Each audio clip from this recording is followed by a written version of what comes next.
At a basic level, telling a good story comes down to communicating information at the right time. Sometimes it's conveyed through dialogue. We think we got a rat in the house. I guarantee we got a rat in the house. Other times it's nonverbal information communicated through actions or music. Regardless of how they do it, screenwriters get to dictate the flow of information from a film to its audience. They can create engagement by either satisfying or subverting the audience's need for information at the right time. Today, we're looking at how Quentin Tarantino shares information in Reservoir Dogs, and how it affects our experience of his film. I'm Take Two, welcome to the 90s. A distinctive structure. When constructing a screenplay, the first thing to consider is the story's narrative structure. On one end of the spectrum, you have linear stories, like John Wick. These narratives present their stories in a logical manner by telling the audience what happens from one point in time to the next. There aren't any flashbacks or flash forwards. In John Wick, we experience John's journey from point A, the dog's been killed, to point B, the Russians have been killed. On the other end of the spectrum, you have non-linear stories, like Memento, where the storyline is told out of chronological order. In Memento, we experience Leonard's life in pieces, and stitch the truth together alongside him. Reservoir Dogs lands very near the end of the non-linear spectrum as it unravels the story of a heist gone wrong. Multiple characters are developed out of order, namely Mr. White, Mr. Blonde, and Mr. Orange, which creates a unique process for revealing information, and consequently, our experience of the story. Let's take a quick look at the scenic structure of the film. The crew has breakfast at the diner, the heist has gone wrong, Mr. White's relationship with Joe, Mr. Blonde arrives at the warehouse, Mr. Blonde's relationship with Joe, Mr. Orange's true identity, who is Mr. Orange, and the final Mexican standoff. It's clear that telling the story this way serves two purposes. The first is we're forced to pay close attention because we tend to get context after action. The second is that flashbacks allow us to take a step back and discover more information, which in turn alters our experience of the present. Take Mr. Blonde. He's characterized during his introduction at the diner through one single line of dialogue. Want me to shoot this guy? Then we regroup with him after the heist, where his characterization is confirmed. Are you gonna bark all day, little doggy? Or are you gonna bite? We obtain information on his relationship with Joe. You know he can handle himself, and you damn sure know you can trust him. Which contextualizes why Eddie knows Mr. Orange's story 36 minutes later is completely made up. Why don't you tell me what really happened? Nonlinear reveals let the screenwriter decide when to give us context, and they happen many times throughout this story. But amidst this dance of sharing information and withholding it, there's one key reveal that completely alters our experience of the film. The moment where we find out that Mr. Orange is a police officer. In that scene, neither Mr. Orange nor Marvin discover new information. Listen to me, Marvin Nash, I'm a cop. Yeah, I know. But for us, it changes everything. We can use this moment to split the film into two distinctive parts.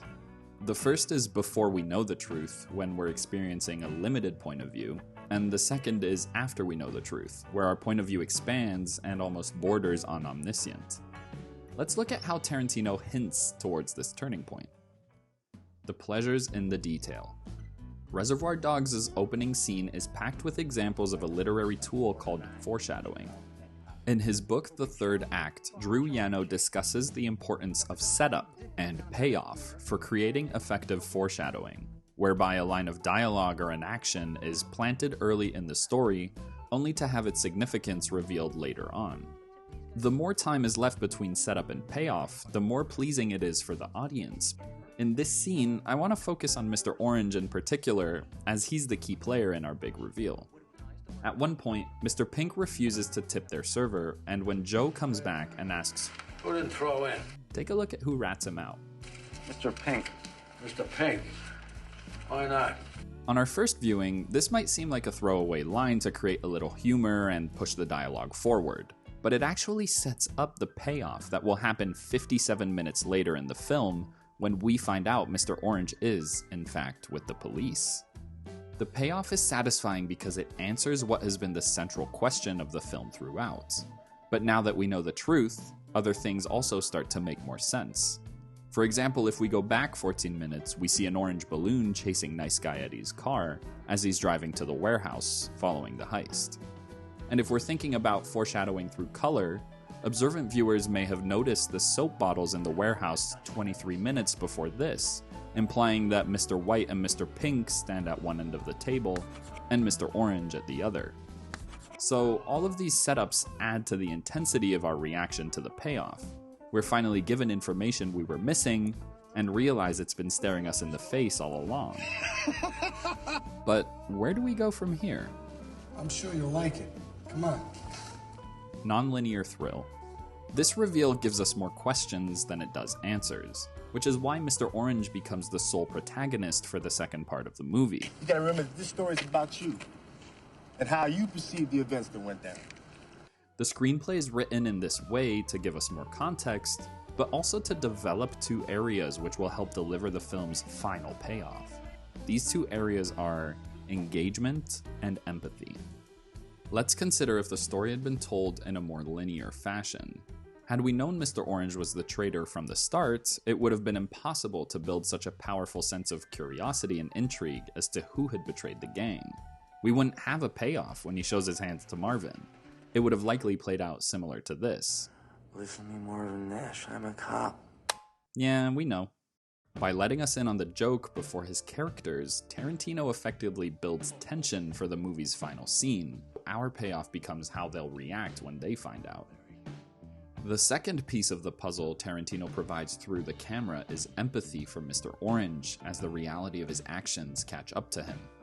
In the direct aftermath of the heist, we bear witness to traumatic events in quick succession, and focus solely on his experience of them. The screenplay is explicit on this last point. Let's take a look at the two side by side. Mr. Orange sees Mr. White slaughter his colleagues. Mr. Orange gets shot while carjacking a woman. Mr. Orange kills the woman. His reactions to each of these events resonate with us because we've just spent the last 30 minutes discovering who he is.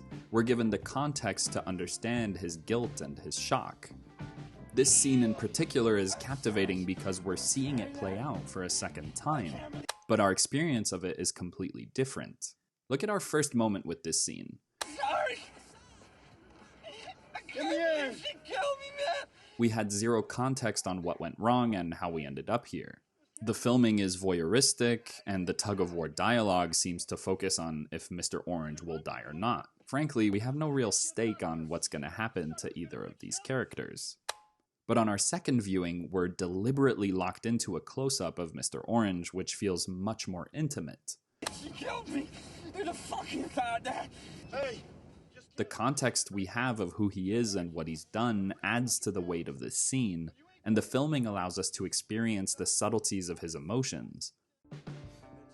So we've got engagement and empathy, both of which are driving tension. It's the perfect storm which delivers a tragic yet pleasing climax for the movie. And a second payoff for us.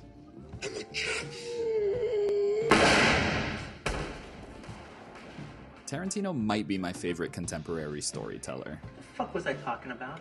The unique structure and flow of information behind Reservoir Dogs is intensely engaging. It's a film that asks us to pay attention. Huh? Is he dead or what? And rewards us for doing so. Shifting our point of view mid-movie is a stroke of genius, which leaves us feeling both stunned and satisfied. Thank you for watching. Let me know what you think about storytelling in this movie, and I'll be seeing you very soon. Till next time.